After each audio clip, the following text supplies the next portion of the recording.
একদিন বিশ্বনবী বললেন, যদিও আমি নবী, আমার উপর যদি কোনো হক থাকে বলো, আমি দিয়ে দেব।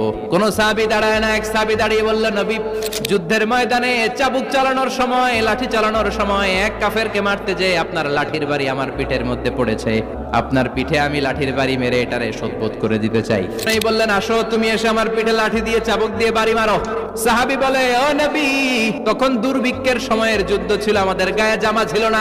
আপনি যদি যথা নিয়মে কেসাসটা আদায় করতে চান, আপনার জামাটা খুলেন, খালি পিঠের মধ্যে বাড়িটা মার। এবার ওমরে ফারুককে ধরে গে, এদিকে আয় তোরে দেখাইতেছে। বিশ্বনবী বললেন, ওমর থামো, মারতে দাও। বিশ্বনবী উনার জুব্বাটা উপরের দিকে উঠালেন। ওই সাহাবী বিশ্বনবীকে পিছন দিক থেকে জড়িয়ে ধরে ওই মোহরে নবুয়তের মধ্যে চুমু দিয়ে ফেলেছে। সাহাবী বললেন, নবী গো, এই নাটক করার জন্য আপনি আমারে মাফ করে দিয়েন। অনেক দিনের সাধনা, জল্পনা কল্পনা, আপনার মোহরে নবুয়তে আমার ঠোঁটটা আমি লাগাবো।